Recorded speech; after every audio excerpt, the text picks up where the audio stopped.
नमस्कार, आप देख रहे हैं सिटी तहलका और मैं हूं आपके साथ वंदना कादियान। तो चलिए शुरुआत करते हैं दिन भर की मुख्य खबरों के साथ। जिले में लगातार बढ़ रही कोरोना संक्रमित मरीजों की संख्या, महामारी नहीं ले रही रुकने का नाम। सामान्य अस्पताल में आज फिर हुए रिकॉर्ड तोड़ सैंपल।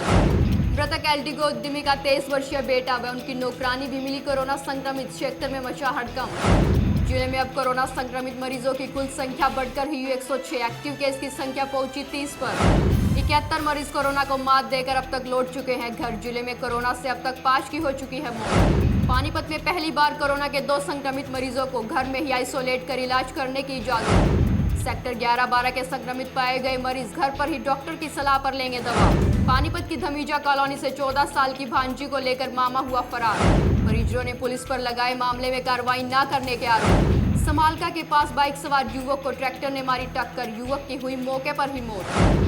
मृतक की पहचान संदीप वासी गांव खोजकीपुर के रूप में हुई। बीते दिन पानीपत पहुंचे उप मुख्यमंत्री दुष्यंत चौटाला ने कोरोना को ही दिया सियासी रंग। दिल्ली के लोगों का भी हरियाणा में टेस्ट होने का किया दावा। बड़ौदा उपचुनाव के सवाल पर बचते नजर आए deputy CM Dushyant Chautala. Lieutenant बनने के बाद सनोली खुर्द निवासी कपिल धीमान का गांव पहुंचने पर ग्रामीणों ने किया जोरदार स्वागत। हमारे सहयोगी अरविंद त्यागी ने लेफ्टिनेंट कपिल धीमान के घर जाकर उनसे और उनके परिवार से की खास बातचीत। समालखा में दुकानदारों के लिए आई राहत भरी खबर। पुलिस द्वारा बाजार में खरीदारी करने गई ग्राहकों के अब नहीं काटे जाएंगे वाहनों के चालान। लॉकडाउन के दौरान बिजली, पानी व हाउस टैक्स बिल माफ करवाने की मांग को लेकर हरियाणा प्रदेश कांग्रेस कमेटी ने किया रोष प्रदर्शन। पानीपत डीसी के माध्यम से मुख्यमंत्री के नाम सौंपा ज्ञापन। भारतीय कम्युनिस्ट पार्टी ने केंद्र सरकार द्वारा बिना योजना के लागू की गई देशबंदी के तौर तरीकों के खिलाफ राज्य व राष्ट्रीय स्तर पर किया विरोध प्रदर्शन। भारतीय कम्युनिस्ट पार्टी ने पानीपत उपायुक्त के माध्यम से राष्ट्रपति के नाम सौंपा ज्ञापन। आइए अब दिखाते हैं खबरें विस्तार से।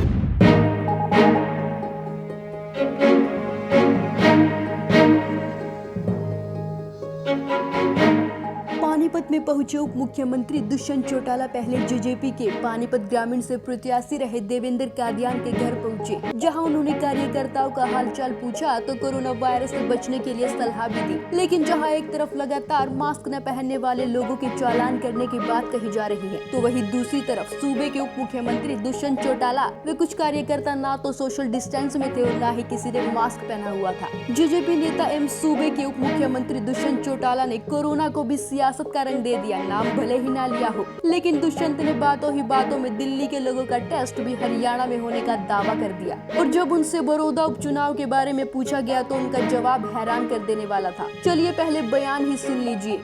ओपी चौटाला का दावा है कि वो जल्द ही इनेलो सत्ता में आएगी और बड़ौदा में भी चुनाव वो जीतेंगे। ऐसा जल्द तो अभी 4.5 साल बाद चुनाव है, जब देखेंगे। बड़ौदा चुनाव को लेकर क्या तैयारी है? सुना आपने, दुष्यंत कह रहे हैं कि चुनाव को अभी 4.5 साल है, लेकिन पत्रकारों ने तो उपचुनाव के बारे में पूछा था। इससे साफ अंदाजा लगाया जा सकता है कि बीजेपी बड़ौदा उपचुनाव में भाजपा के ही कैंडिडेट को उतारेगी, क्योंकि वह नहीं चाहते कि किसी चूक से उनकी पार्टी का ग्राफ गिरे। एक तरफ दादा गौतम अपनी ही पार्टी के खिलाफ बयान दे रहे हैं, खासतौर पर दुष्यंत चौटाला भी उनके निशाने पर हैं। दूसरी तरफ किसानों की गेहूं की फसल को लेकर भी सरकार व उप मुख्यमंत्री को विपक्ष समेत जनता ने भी आड़े हाथों लिया। इसलिए जेजेपी नेता दुष्यंत चौटाला बड़ौदा उपचुनाव पर खामोश नजर आए।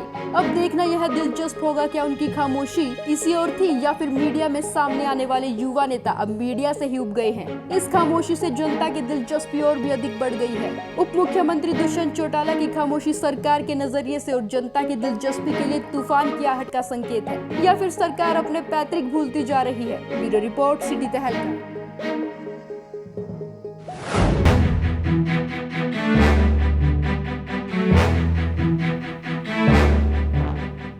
14 साल की भांजी को लेकर मामा हुआ फरार, परिजनों ने पुलिस पर लगाए मामले में कार्रवाई न करने के आरोप। दरअसल पानीपत की धमीजा कॉलोनी में मामा द्वारा 14 साल की भांजी को घर से लेकर भागने का मामला सामने आया है। जानकारी के मुताबिक मामा पिछले 6 महीने से पानीपत में अपनी बहन के साथ रहता था। परिजनों ने बताया कि आरोपी बलदेव पुत्र दीपक 14 साल की भांजी को 6 जून को लेकर फरार हो गया था, जिसके बाद उन्होंने पानीपत किला थाना में मामला दर्ज करवाया। परिजनों ने पुलिस पर मामले में लापरवाही और गंभीरता से कार्रवाई न करने के आरोप लगाए। जहां आज परिजन कार्रवाई न होने से तंग आकर डीएसपी से मिलने पहुंचे। मामला जी मेरे छोटे लड़के का साड़ा था, वो 6 महीने तक 4-5 महीने तेरा बताया, वो खदेड़ा भी नहीं पहुँच गया तो उसकी बहू फिर छोड़न गई उसे मेरे लड़के ने कहा कि उसको छोड़ आइए, यहाँ लाइए ना जी जो अंतर तीसरे दिन आकर अगले ही दिन लेकर वो सर निकल गया।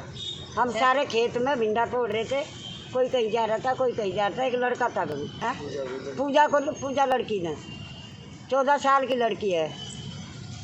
हम कोई घर पर थे, 2 पुत्ते थे मेरे, उसकी माँ उसकी बहन भी थी।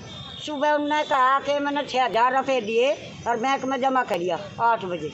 जी 8 बजे तक फिर 10 बजे उसकी टंडोल करी, ना लड़की मिली ना वो लड़का मिला।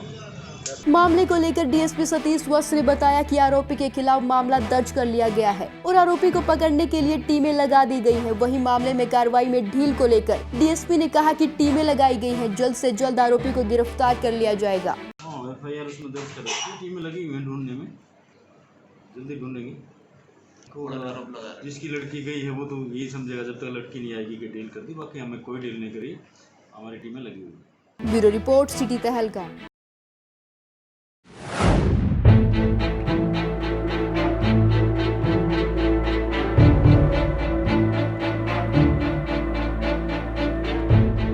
जिले में सोमवार को कोरोना के 8 नए मामले सामने आए। आपको बता दें कि पानीपत में पहली बार कोरोना के 2 संक्रमितों को घर पर ही रहकर इलाज करने की इजाजत दी गई है। बताया यह भी जा रहा है कि इनके अंदर इस प्रकार के कोरोना के कोई लक्षण नहीं है। वहीं 4 मरीजों को सिविल अस्पताल में एडमिट किया गया है। 2 महिलाएं भी कोरोना पॉजिटिव पाई गई। दोनों का गुरुग्राम के एक अस्पताल में इलाज चल रहा है। जिले में अब कोरोना के केसों की संख्या बढ़कर 105 हो गई है। सीएमओ डॉक्टर संतलाल वर्मा ने बताया कि नूरवाला के पति पत्नी सेक्टर 11 का 28 वर्षीय और 17 वर्षीय किशोर भी कोरोना संक्रमित पाया गया। फ्रेंड्स कॉलोनी की 2 महिलाएं, भगत नगर बदावाराम कॉलोनी के 2 युवकों की रिपोर्ट भी पॉजिटिव आई, जिसमें सिर्फ बदावाराम कॉलोनी का ही एक युवक बाहर नहीं गया था।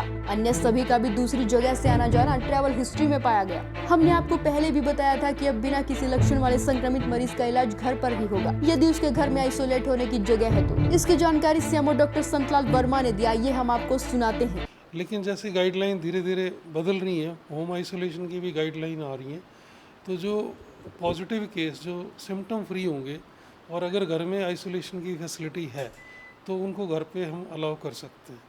लॉकडाउन 5 के अनलॉक 1 में जून में एक दिन में यह सबसे अधिक आंकड़े हैं। पहले 6 जून को कोरोना के 7 केस आए थे। अब पानीपत में कोरोना के आंकड़े 100 के पार हो चुके हैं। कोरोना वायरस पर स्टडी करने वाले कहते हैं कि नवंबर के महीने में कोरोना अपने पीक पर होगा और इसकी संख्या और भी तेजी से बढ़ सकती है। अब कोरोना वायरस अपनी स्पीड पकड़ने लगा है, इसलिए हम सभी लोगों को सतर्क और सजग रहने की जरूरत है। ब्यूरो रिपोर्ट, सिटी तहलका। आज फिर बड़ी खबर हम आपको बताने जा रहे हैं, क्योंकि 2 दिन पहले जो एक मौत का मामला सामने आया था, जो निजी अस्पताल में एक उद्यमी का जो इलाज चल रहा था, इलाज के दौरान उनकी मौत हुई और सैंपल की रिपोर्ट आने पर वह पॉजिटिव पाए गए। उसके बाद एल्डिगो से समेत उनके जो क्लोज कॉन्टैक्ट हैं उनके 17 के करीब सैंपल लिए गए थे, जिनकी आज रिपोर्ट आई है। राहत की बात कि 15 लोगों की उसमें रिपोर्ट नेगेटिव आई है, तो 2 पॉजिटिव पाए गए हैं। वो कौन हैं वो भी हम आपको बताने वाले हैं। लगातार इस खबर को आप एक बार शेयर जरूर करें ताकि लोगों तक ये जानकारी पहुंचे। आपको बता दें कि जो उद्यमी जो है रोहित भारद्वाज था, उनके परिजनों में से एक उसके पुत्र की रिपोर्ट पॉजिटिव पाई गई है। वहीं साथ में गांव शिमला मौलाना से उनके घर पर जो काम वाली बाई थी वो भी पॉजिटिव पाई गई है। आपको अहम जानकारी हम आपको दे रहे हैं। आज 2 मामले सामने आए हैं।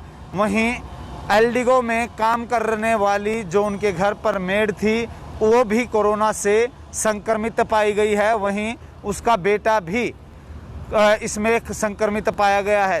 दोनों की उम्र 23 से 24 साल बताई जा रही है और इस स्थिति में कहीं ना कहीं जो कोरोना का संक्रमण है वो लगातार बढ़ता जा रहा है। ऐसी स्थिति में पानीपत में आज यदि बात की जाए, दोपहर तक 100 से ज़्यादा सैंपल हो गए थे। ये भी अपने आप में एक रिकॉर्ड दर्ज हुआ है, जिसको लेकर आज अभी भी सैंपलिंग का दौर जारी है। और स्थिति के लगातार जब ये जो है सैंपलिंग की जो संख्या बढ़ रही है, इससे भी अंदाज़ा लगाया जा सकता है कि जब सैंपल बढ़ते हैं उसको लेकर कहीं ना कहीं जो है पॉजिटिव आने की संभावनाएं भी बढ़ जाती हैं। क्लोज कॉन्टैक्ट्स के आज सैंपल लिए जा रहे हैं। वहीं कंटेनमेंट जोन की यदि बात की जाए तो वो भी अब बढ़ा दिए गए हैं। एलडीगो में भी कंटेनमेंट जोन घोषित किया गया है। तो वहीं लगातार पिछले दिनों आ रहे कोरोना पॉजिटिव के मामले के आसपास के क्षेत्र को कंटेनमेंट जोन घोषित जिला उपायुक्त द्वारा किया गया है, वो भी हम आपको जल्द रिपोर्ट बताने वाले हैं। बहरहाल स्थिति कोरोना के संक्रमण को बढ़ते हुए देखते हुए आज 2 मामले सामने आए हैं। एक महिला समेत 2 कोरोना से संक्रमित मरीज पाए गए हैं, जो एक बेहद ही चौंकाने वाला विषय है। ये दोनों ही क्लोज कॉन्टैक्ट थे, ना इनकी कोई ट्रैवल हिस्ट्री थी। लेकिन अब जो मामले सामने आ रहे हैं ये कहीं ना कहीं घातक सिद्ध, क्योंकि एक दूसरे के संपर्क में आने वाले जो क्लोज कॉन्टैक्ट हैं वो अब ज़्यादातर सामने आने लगे हैं। अब इनके क्लोज कॉन्टैक्ट और कौन से हैं उन पर भी अब स्वास्थ्य विभाग जो है पूछताछ की जा रही है। वहीं साथ के साथ शिमला मौलाना गांव में भी जो एक कॉलोनी है एलडीगो के बैक साइड, वहां पर भी कंटेनमेंट जोन घोषित कर दिया गया है। ऐसी स्थिति में हम सब लोगों से आग्रह करते हैं कि आप लगातार जो है प्रिकॉशंस के साथ रहें, क्योंकि अब जो है पानीपत में संक्रमित होने की जो संख्या है वो लगातार बढ़ती जा रही है। 100 से ज़्यादा जो है पानीपत में अब तक केस सामने आ चुके हैं कोरोना को लेकर। वहीं एक्टिव केस भी 30 से ज़्यादा यहाँ पर हो चुके हैं। ये कहीं ना कहीं चौंकाने वाली बेहद ही संजीदा विषय बना हुआ है। वहीं खास बात आपको बता दें कि पानीपत में कल जो 8 मामले सामने आए थे वो भी अपने आप में अनलॉक के बाद यह सबसे ज़्यादा मामले सामने आए हैं, जिसमें 2 का इलाज जो है घर पर किया जा रहा है। हमने पहले भी आपको खबरें दिखाई थी कि घर के अंदर ही यदि जगह है तो सीएमओ ने जानकारी देते हुए सबसे पहले सीडी तहलका के माध्यम से बताया था कि यदि कोई बिना सिम्टम्स के कोरोना पॉजिटिव कोई मिलता है और उनके घर पर ऐसी आइसोलेट करने की जगह है तो उनका इलाज घर पर चल सकता है। तो अब पानीपत के स्वास्थ्य विभाग द्वारा शुरुआत कर दी गई है। 2 मामले जो 2 मरीज हैं कोरोना से संक्रमित मरीज हैं, वो अब कहीं ना कहीं उनका इलाज घर पर हो सकता है। तो ऐसी स्थिति में जो कोरोना का संक्रमण काल बढ़ता देखकर अब स्वास्थ्य विभाग जो है नई गाइडलाइंस रोजाना बना रहा है। तो उस स्थिति से हम आपको अवगत करा रहे हैं। बहरहाल 2 पॉजिटिव मामले सामने आने से स्वास्थ्य विभाग अब उनके क्लोज कॉन्टैक्ट को और ट्रेस कर रहा है ताकि समयबद्ध संक्रमण को रोका जा सके। वहीं दूसरी खास बात, पानीपत के अंदर आज रिकॉर्ड तोड़ सैंपल हुए हैं। तो ये कहीं ना कहीं अपने आप में बड़ी बात है, इसको लेकर के आपको बता रहे हैं, क्योंकि अब अनलॉक के बाद सबसे ज़्यादा आज सैंपलिंग हुई है और अभी भी जारी है। खबरें जो है बताए जाने तक अभी भी जो है सैंपल का दौर लगातार जारी है। तमाम अपडेट्स हम सिटी तहलका के माध्यम से आपको देंगे। लगातार सिटी तहलका से जुड़े रहे। यदि यूट्यूब पर आप इसको देख पा रहे हैं तो चैनल को सब्सक्राइब करें। यदि आप फेसबुक पर देख पा रहे हैं तो इसको फॉलो, लाइक और ज़्यादा से ज़्यादा शेयर करें ताकि समयबद्ध आपको तमाम खबरें मिलती रहे। सहयोगी धर्मवीर सहरावत के साथ जितेंद्र अहलावत, सिटी तहलका, पानीपत। संभालखा में दुकानदारों के लिए आई राहत भरी खबर। अब पुलिस द्वारा बाजार में खरीदारी करने आए ग्राहकों के नहीं काटे जाएंगे वाहनों के चालान। दरअसल लॉकडाउन के चलते पिछले काफी दिनों से पुलिस बाजार में जाकर दुकानदारों और खरीदारी करने आए लोगों के चालान दुकान के ही बाहर खड़े होकर काट रही थी, जिससे दुकानदारों में काफी रोष था। अब विधायक धर्म सिंह छोकर द्वारा बाजारों का दौरा करने के बाद दुकानदारों ने अपनी समस्या उनके सामने रखी। विधायक के हस्तक्षेप से अब पुलिस शहर के चारों तरफ बने नाकों पर ही वाहनों की चेकिंग करेगी और वहीं पर वाहनों के चालान काटे जाएंगे। यह छूट मिलने पर दुकानदारों ने राहत की सांस ली है। नहीं, काफ़ी ठीक है, आज फ़र्क है, काफ़ी कस्टमर्स की आवाजाही है, कस्टमर भी खुश है, क्योंकि देखो शहर के अंदर के कस्टमर जो भी थे वो सिर्फ मास्क, उनके पास कहीं ना कहीं सिर्फ हेलमेट ही नहीं होता था, बाकी सारे कागज। ऐसे हैं अरविंद जी, रतन जी, चलान तो काटेंगे, बगैर चलान काटे तो काम नहीं चलेगा। लेकिन जो दुकानदारों की शिकायत है हमारे पास भी आई थी कि एक जगह खड़े होकर के चलान ना काटें, तो घूम फिर के चलान काटते हैं। तो हमने ये तरीका अपनाया, हम घूम फिर के ही चलान काटेंगे, आगे पीछे होकर के बगैर चलान काटे तो काम नहीं बनेगा, व्यवस्था खराब हो। वहीं जब इस बारे में कुछ दुकानदारों से बातचीत की गई तो उन्होंने बताया कि हम लॉकडाउन के बनाए नियमों का भी पालन करेंगे। वही उनका कहना था कि इससे ग्राहक अब आराम से उनकी दुकान पर आ सकते हैं और सामान खरीद सकते हैं। उन्हें किसी तरह की कोई परेशानी बाजार में नहीं होगी। संभालका से सिटी तहलका के लिए रतन लाल की रिपोर्ट। लॉकडाउन के दौरान बिजली, पानी व हाउस टैक्स बिल माफ करवाने की मांग को लेकर हरियाणा प्रदेश कांग्रेस कमेटी ने रोष प्रदर्शन किया और पानीपत उपायुक्त के माध्यम से मुख्यमंत्री के नाम ज्ञापन सौंपा। वहीं जब इस बारे में हरियाणा प्रदेश कांग्रेस कमेटी की सचिव शशि लुथरा से बातचीत की गई तो उन्होंने क्या कहा, आइए वह भी हम आपको सुनाते हैं। और हम चाहेंगे कि भी इस पे एक्शन हो। जो मीडियम लोग हैं, जो जिनकी बिल्कुल दुकानें बंद पड़ी थी 2-3 महीने, अब भी जो बिजनेस है वो ना के बराबर है। दुकानें खुली हैं बट कस्टमर नहीं है। तो हम ये चाहते हैं कि जो मीडियम लोग हैं, अमीर तो सरवाइव कर लेता है, मीडियम लोग सरवाइव नहीं कर सकता। तो उनके लिए जो बिजली के बिल हैं या जो गरीब हैं उनसे किराया ना लिया जाए, हाउस टैक्स वगैरह जितने भी टैक्स हैं वो इन कोरोना के दौरान लोगों के माफ़ किए। नहीं मानती तो हम और आगे अपोज करेंगे इस सरकार का, बीजेपी सरकार का, क्योंकि ये सरकार जो है ये अच्छा काम नहीं कर रही है। शहर में कोई प्रोग्रेस नहीं है। आप असंत पुल पे चले जाओ, सारी सड़कें टूटी हुई हैं, स्ट्रीट की लाइटें टूटी हुई हैं। कोरोना महामारी ने पूरी दुनिया को भीषण संकट में डाल दिया। बड़ी संख्या में लोग बेरोजगार हुए। वहीं दूसरी ओर भारतीय कम्युनिस्ट पार्टी के राष्ट्रीय आह्वान पर भाजपा नेतृत्व वाली मोदी सरकार द्वारा कोरोना वायरस से लड़ने के लिए बिना योजना के लागू की गई देशबंदी के तौर तरीकों के खिलाफ आज राज्य व राष्ट्रीय स्तर पर विरोध प्रदर्शन किया गया और पानीपत उपायुक्त के माध्यम से राष्ट्रपति के नाम ज्ञापन सौंपा गया। पानीपत जिला सचिव सुनील दत्त ने बीजेपी सरकार पर हमला बोलते हुए क्या कहा, आइए वह भी हम आपको सुनाते हैं।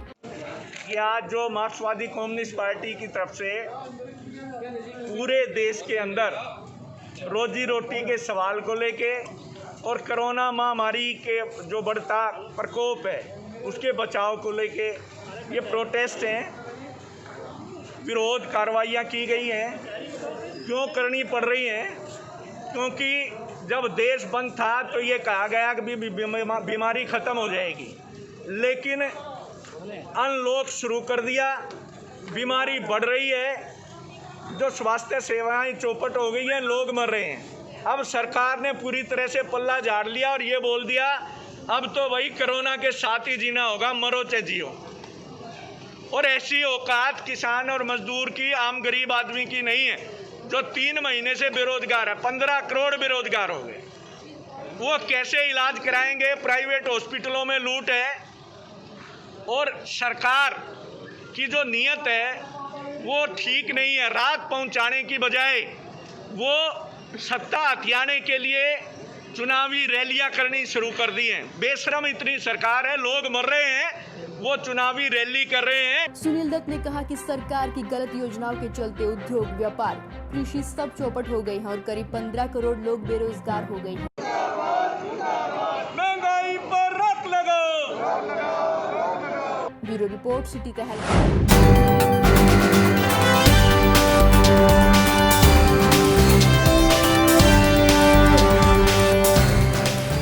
लेफ्टिनेंट बनने के बाद सनौली खुर्द निवासी कपिल धीमान पहली बार अपने गांव सनौली खुर्द पहुंचे। गांव के बड़े बुजुर्गों ने कपिल धीमान का गांव पहुंचने पर फूल मालाओं से स्वागत किया, तो वही युवाओं ने भी ढोल नगाड़े व बाइक काफिलों के साथ गर्मजोशी से उनका स्वागत किया। लेफ्टिनेंट कपिल धीमान सबसे पहले धार्मिक परंपराओं को निभाते हुए गाँव के शिव मंदिर पहुँचे और वहाँ पर पूजा अर्चना की। उसके बाद कारगिल युद्ध में शहीद हुए शहीद ऋषिपाल त्यागी की समाधि स्थल पर पहुँचे और उनको पुष्पांजलि अर्पित की। इसके बाद गाँव की गलियों से होते हुए लेफ्टिनेंट कपिल अपने घर पहुंचे, जहां पर उनकी माता और घर वालों ने उनका जोरदार स्वागत किया। हमारे सहयोगी अरविंद त्यागी ने लेफ्टिनेंट कपिल धीमान के घर जाकर उनसे और उनके परिवार से खास बातचीत की। नमस्कार, सिटी तहलका में आप सभी का एक बार फिर से हार्दिक स्वागत है। मैं हूं आपके साथ अरविंद कमलेश राज त्यागी। 2 दिन पहले देहरादून के अंदर सैन्य अकेडमी में जो सेना के अधिकारी नियुक्त किए गए हैं, जो जिनका चयन किया गया है 423 अधिकारी, उसके बाद जो 333 युवा अधिकारी सेना में लेफ्टिनेंट के पद पर जो भर्ती किए गए हैं उनको उनकी कंपनी में भेज दिया गया है। और आज इसी कड़ी में पानीपत के गांव के जो एक युवा सेना अधिकारी कपिल धीमान भी का जो लेफ्टिनेंट पद पर जो है चयन हुआ है, वो आज गांव में पहुंचे हैं। इस वक्त हमारे साथ मौजूद है खुद लेफ्टिनेंट कपिल धीमान। आइए उनसे बात करते हैं कि उनका जो ये लेफ्टिनेंट का बनने का जो सफ़र है किस रहा और क्या उतार चढ़ाव उन्होंने इस दौरान देखे और उनका सामना कैसे किया और मुसीबतों से कैसे निकलकर वो आज अपने लक्ष्य पर पहुँचे हैं। लेफ्टिनेंट कपिल धीमान, सबसे पहले तो सिटी तहलका पर आपका स्वागत है। शुक्रिया। लेफ्टिनेंट बने हैं, आज गांव में आए हैं अपने, तो कैसा महसूस कर रहे हैं? आज जैसे मैं गांव में आया, जैसे आपने बताया कि इतने बड़े काफ़िले के साथ मेरा स्वागत किया, तो आज पहली बार इतना गर्व और इतना उत्साह मन में महसूस हुआ है। और ये सब गांव वालों का प्यार और बड़ों का आशीर्वाद है जो इतना बड़ा धूमधाम से हमारा स्वागत किया है। कपिल, जब आप बचपन में थे, पिता आपके भी फौजी रहे हैं, तो कब से आपको प्रेरणा मिली कि हाँ मुझे तो फ़ौज में ही जाना है और फ़ौज में रह करके ही देश की सेवा करनी है? जैसे जब मेरा जन्म हुआ था तो मेरे पापा भूटान में थे, तो मेरी मम्मी मेरे साथ थे और घर वाले साथ थे। तो जैसे हम बड़े हुए, हम पिताजी के साथ, उनके साथ आर्मी के कैंटोनमेंट एरिया में रहे, आर्मी स्कूल में पढ़े, फिर आरएमसी में गए। तो शुरुआत से ही माहौल मिलिट्री की तरफ रहा है। और जैसे हमारे पिताजी का सपना था कि बचपन से ही उनका सपना था कि हम मिलिट्री में ऑफिसर बने, और मुझसे ज़्यादा मेहनत मेरे माता और पिता ने की है मुझे यहाँ तक पहुँचाने के लिए। आरएमसी के लिए आप देहरादून के लिए जब 2011 में चुने गए और आप हरियाणा से उस वक्त एक लौते उम्मीदवार थे जिनका वहाँ पर चयन हुआ था, उस वक्त आप परिवार से दूर रहे, आपने परिवार के साथ जो आपका लगाव था, क्योंकि पहले आप माता पिता के साथ रहते थे, उसके बाद एकदम से आप अलग रहना शुरू किया आरएमसी में, तो उस वक्त आपको क्या कठिनाइयाँ और क्या परिवार वालों की याद नहीं आई? जैसे कि आपने कहा कि छोटी उम्र में हम चले गए थे, तो मैं 12 साल का था जब मैंने आरएमसी में ज्वाइन किया। तो मैं कहूँगा मुझसे बड़ा सेक्रीफाइस जो किया है वो मेरे पेरेंट्स ने किया है, क्योंकि मैं तो केवल 12 साल का था, लेकिन अगर उन्हें देखें तो उन्होंने अपने यहाँ एक जिगर का टुकड़ा अपने से दूर किया है। लेकिन वहाँ पे भी मुश्किलें थी, जब ज़रूरत थी घर वाले लेकिन साथ नहीं थे। तो बाकी साथी जो मेरे साथ थे, जो 179 कोर्स के हैं, वो मेरे साथ थे। तो वही उन्होंने मुझे सब कुछ सिखाया, खाना खाने से लेके दौड़ना, हमारे सीनियर्स, हमारे जूनियर्स। कई बार ऐसा टाइम भी आया कि हम बाथरूम में बैठ के रोते थे, घर वालों की याद आती थी। लेकिन जो मिलिट्री ने शुरुआत से हमें तहजीब सिखाई है, उसका पालन करते हुए यहाँ तक पहुँचे हैं। आपके बारे में हमें पता लगा है कि आप एक अच्छे खिलाड़ी भी रहे हैं, तो क्या स्पोर्ट्स में आप अकेडमी के दौरान, अकेडमी जो आपका एजुकेशन अकेडमी सेशन था उसके दौरान आपने जो खेल खेले हैं उसके बारे में भी सिटी तहलका को बताएं? जैसे कि मैंने 12 साल की उम्र में आरएमसी ज्वाइन किया, तो वहाँ पे बचपन से ही खेल कूद का माहौल था। हर साल हमने हॉकी, फुटबॉल, बास्केटबॉल, लगभग सारे गेम खेले हैं। तो बचपन से ही खेलों के प्रति काफ़ी जागरूकता रही और काफ़ी उत्साह रहा है। फिर मैं एनडीए पुणे में जाके मैंने शूटिंग पकड़ी, फिर वहाँ से मैंने स्टेट लेवल मेडल जीता, फिर प्री नेशनल खेले, उसके बाद नेशनल तक खेले हैं। शूटिंग में भी आपके बारे में हमें पता चला था कि शूटिंग में भी आपने नेशनल लेवल पर ब्रॉन्ज मेडल हासिल किया है, तो वो कहाँ पर और किस तरह की प्रतियोगिता थी जब आपने नेशनल ब्रॉन्ज मेडल हासिल किया? ये नेशनल आर्मी का नेशनल था। इसमें 8 कमांड जो होती हैं आर्मी की, आर्मी कमांड है, वो सब अपने पहले कमांड के अंदर प्रतियोगिता रखते हैं। तो हर कमांड के अंदर जो ब्रिगेड आती हैं उनमें से ऑफिसर सेलेक्ट होते हैं। उसके बाद एक सेंट्रली कंपटीशन होता है जो कि मऊ में होता है, तो उसमें 8 कमांड लड़ती हैं और मैं एनडीए की तरफ से गया था। तो वहाँ पे पहले कंपटीशन हुआ, उसके बाद फाइनल हुए और फाइनल के बाद मैं वहाँ पे तीसरे स्थान पर आया। 2 दिन पहले हमने आपके पिताजी से फ़ोन पर बात की थी, वो देहरादून में थे। हालांकि वो आपकी पासिंग आउट परेड में शामिल नहीं हो सके, सोशल डिस्टेंसिंग की वजह से, कोरोना संक्रमण चल रहा है उसको देखते हुए। तो उन्होंने हमें बताया था कि आप जो खेलों के दौरान टीम के कैप्टन भी रहे हैं जब एनडीए में थे, तो क्या खेलते थे, किस टीम के आप कैप्टन रहे थे उस समय? एनडीए में हॉकी टीम में था। तो जैसे मैं अपने आखिरी साल में पहुंचा तो मैं वहाँ की हॉकी टीम का कैप्टन था। तो मैं सेंटर हाफ खेलता था वहाँ पे। उसके बाद एक प्रतियोगिता होती है जो इंडिया की मिलिट्री की सारी एकेडमीज़ हैं, जैसे नेवी एकेडमी, एयरफोर्स एकेडमी, तो वहाँ पे सारी एकेडमीज़ एक साथ आती है और अलग अलग गेमों में प्रतियोगिता लगाती है।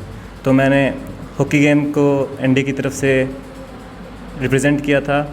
वहाँ पे हम फर्स्ट आए थे। हमने आईएनए और आईएमए जो आर्मी और नेवी की एकेडमी है उन्हें हराया था। आपने एनडीए किया, एनडीए के बाद फिर आप आईएमए के लिए चुने गए। आईएमए में चुने जाने के बाद आपकी ट्रेनिंग शुरू हुई, उसके बाद पासिंग आउट परेड के बाद आपको आपकी जो कंपनी है उसमें भेज दिया गया। लेकिन जो आईएमए में जो ट्रेनिंग का जो प्रोसेस होता है उसके बारे में हमें कुछ बताइए ताकि हमारे दर्शक भी जान सके और जो गाँव के जो युवा है आपसे प्रेरणा ले और उन आपकी बातों को ध्यान में रखते हुए आगे बढ़ सकें?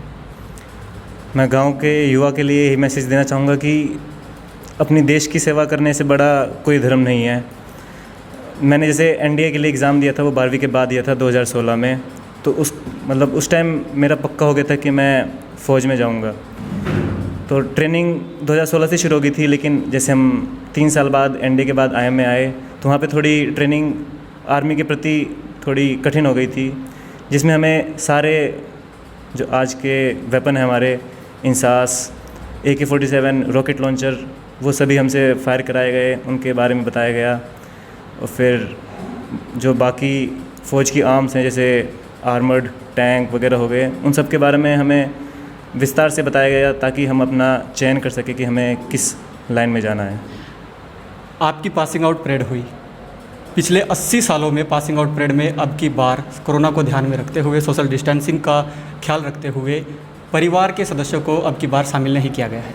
तो क्या आपको पासिंग आउट परेड के दौरान परिवार की वो कमी वहाँ पर खली? जी बिल्कुल खली। ये हमारा बचपन से सपना रहा है कि हम जो अपने सितारे लगाए वो हमारे माता पिता लगाएं। ये जैसे हम RMC में थे तो वहाँ से भी हमने, स्कूल से भी हमें लेके गए दिखाने के लिए। तो बचपन से एक दिमाग में एक इमेज बन जाती है कि ये करना है। तो वही 9 साल हमने जिस चीज़ के लिए मेहनत की वो नहीं हो पाया, लेकिन IMA ने इस कठिन समय में भी जो हमारे साथ हमारी POP कराई, जो पहले आधा मीटर का फैसला होता था 2 मीटर फैसला रख के कराया। आर्मी के चीफ आए, उनका आशीर्वाद मिला। तो पेरेंट्स नहीं थे, उसका दुख था, लेकिन एक खुशी भी थी कि हम ऑफिसर बन रहे हैं। अब लेफ्टिनेंट कपिल का ध्यान, अगला लक्ष्य क्या होगा? बचपन से जो लक्ष्य था आज भी वही लक्ष्य है। बचपन से एक ही मन में इच्छा थी कि भारत माता के लिए अपनी लड़ाई करनी है। अब सपना यही है कि जैसे मैं गढ़वाल राइफल्स 22 गढ़वाल राइफल्स में गया हूँ, तो अपनी संस्था के लिए पूरी जी जान से मेहनत करनी है, खून पसीने की मेहनत करनी है। जो भी ऊपर के अधिकारी आदेश देंगे उनका पालन करना है, और जो अपने साथ के और अपने सबॉर्डिनेट्स हैं उनका ख्याल रखना है और उन्हें अपने साथ लेके तत्पर रहना है। ये थे हमारे साथ लेफ्टिनेंट कपिल धीमान, जो सेना में अभी सेना में अधिकारी के तौर पर नियुक्त हुए हैं। और इनके हमारे साथ अभी इनकी माँ भी है। इनकी माँ के बारे में हम आपको बता देते हैं। ये एक ऐसा परिवार है गांव का, सोनोली खुर्द का, जिसका हर सदस्य कहीं ना कहीं देश सेवा में लगा हुआ है। अगर हम इनकी माँ की बारे में बात करें तो इनकी माँ भी स्थानीय राजनीति में सक्रिय है और वर्तमान में ब्लॉक समिति जो है, सोनोली जो ब्लॉक है उसकी जो समिति है उसकी सदस्य है। इनका नाम रेखा धीमान है। हम इनसे भी बात करते हैं।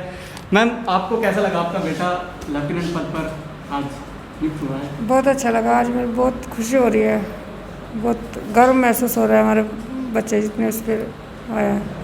क्या आज वो आपका सपना पूरा हुआ? हाँ, जो आपने देखा था? हाँ जी, हाँ बिल्कुल। हाँ जी। तो क्या आपका जो बेटा है सेना में, सीमा पर हर समय तनाव रहता है, ये खतरा लगा रहता है कि कब क्या हो जाए कुछ नहीं पता, वो क्या आपके मन में वो कभी बात नहीं आई कि बेटे को सेना में भेजना? नहीं, ऐसा कुछ नहीं आया। मेरे हस्बैंड भी सेना में थे और जब कारगिल की लड़ाई हुई तो वहीं पे थे उस टाइम पे। तो और क्या कुछ कहना चाहेंगे आप इनके बारे में कि भाई कपिल धीमान लेफ्टिनेंट बना है, तो क्या इससे आगे भी इनका सफ़र सेना में जारी रहेगा? सेना में जारी रहेगा इनका सफ़र, सेना में भी।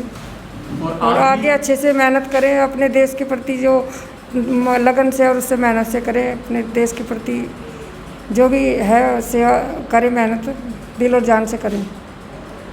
तो ये थी हमारे साथ लेफ्टिनेंट कपिल धीमान की माताजी रेखा धीमान, जिन्होंने कहा कि बेटे का ने जो सपना देखा था वो पूरा किया है। और बेटे का ही सपना जो होता है वो माता पिता का सपना होता है। उनके बच्चों ने जो सपने देखे, अगर बच्चे उन सपनों को पूरा कर ले तो कहीं ना कहीं माता पिता भी जो सीना चौड़ा कर कर कह सकते हैं समाज के अंदर कि हाँ, हमारे बेटे ने कुछ कर दिखाया। और ये तो इन्होंने तो देश के लिए करके दिखाया है। इनका तो विशेष तौर से सीना चौड़ा करके ये समाज में रह सकते हैं और कह सकते हैं कि हाँ, हमारा परिवार भी जो है वो सेना में सेवाएं दे रहा है और देश के लिए अपनी प्राणों को न्यौछावर करने तक तैयार है। इसी कड़ी की जो बातचीत है इसको हम आगे बढ़ाते हुए हमारे साथ जो लेफ्टिनेंट कपिल धीमान है उनके पिता भी हमारे साथ है, श्री कृष्ण धीमान, उनसे भी हम बात करेंगे। सर, क्या कुछ कहेंगे? आज हमारी खुशी का ठिकाना नहीं है। जो हमने अपने बच्चे के लिए सपने देखे थे, जो बच्चे के जितना बचपन से हमने मोटिवेट किया था, आज उन्होंने सपना पूरा किया है। और इसमें हमारे सारे परिवार का, गांव का, हर एक बुजुर्ग का इनके साथ आशीर्वाद था और इन्होंने जो करके दिखाया है, मैं ये चाहता हूँ इन कपिल धीमान से पूरे गांव के जो यंग जनरेशन है वो भी मोटिवेट हो। और जैसा आज इन्होंने स्वागत किया है, मेरे को लगता है आने वाले समय में हमारे गांव से और भी कई अफसर निकल के आएंगे जो देश की सेवा करेंगे और बहुत अच्छा लग रहा है आज। आप एक सेना में भी आपने भी सेवाएं दी हैं, तो आपने उन जो आपके सामने समस्याएं आई थी और लगता था कि आपको कि हाँ सेना के अंदर इस तरह की समस्याएं आती हैं, उसके बावजूद भी आपने अपने बच्चे को ऐसी शिक्षा दी, देश के प्रति उनके अंदर जो है भावना का संचार किया और फिर भी आपने जो है उनको सेना में जाने के लिए प्रेरित किया। तो कहीं ना कहीं आपको वो डर नहीं लगा कि जिस तरह से आए दिन सीमा पर सीज़फायर का उल्लंघन होता है और आए दिन कोई ना कोई सैनिक हमारा जो है शहीद होने की खबरें सामने आती है? देश सेवा से बढ़ के कोई सेवा नहीं है, देश से बड़ा कोई धर्म नहीं है, देश के लिए न्यौछावर होना उससे बड़ी कोई बात नहीं है। ये सबसे बड़े गर्व की बात है देश की रक्षा के लिए, देश की भारतीय सेना के लिए। और जो है मुसीबतें तो जीवन में आती हैं, जो डट के मुकाबला करता है, जो उनके साथ उनको दिमाग से, ताकत से, हर चीज़ से, संयम से जो उनका सामना करता है वो सफल भी होता है, जो मेहनत करता है वो कामयाब भी होता है।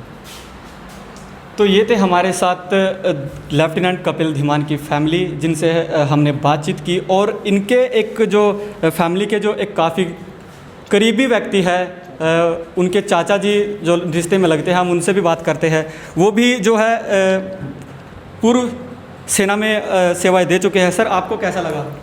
आज बहुत ही अच्छा ऐसा मौका मिला, गांव के अंदर आया, हमारे को मन में इतनी खुशी महसूस हुई।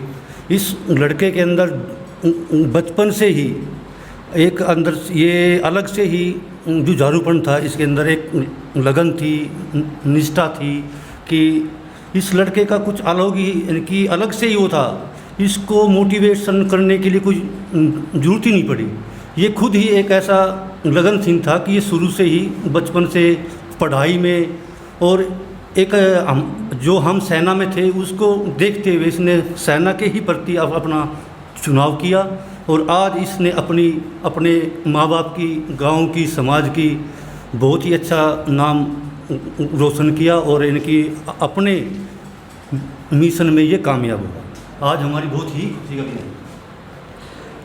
तो ये थे हमारे साथ लेफ्टिनेंट कपिल धीमान का पूरा परिवार जिनसे हमने बातचीत की। और इसी कड़ी में अगर हम सनोली खुर्द के सेना के इतिहास की बात करें तो सनोली खुर्द ने इससे भी पहले सेना में क्लर्क से लेकर सैकड़ों जवान दिए हैं, डॉक्टर्स दिए हैं, टीचर्स दिए हैं और अब उसी कड़ी को जोड़ते हुए लेफ्टिनेंट भी दे दिया है। अगर हम आपको बता दें कि कारगिल शहीद युद्ध के दौरान शहीद हुए जवान ऋषिपाल त्यागी भी सनोली खुर्द गाँव के ही थे। सहयोगी निहाल शर्मा के साथ मैं अरविंद त्यागी, सिटी तहलका, पानीपत। आज के इस बुलेटिन में बस इतना ही। अगले बुलेटिन में फिर हाजिर होंगे कुछ और नई खबरों के साथ। तब तक के लिए जुड़े रहे लगातार सिटी तहलका सच के साथ। नमस्कार।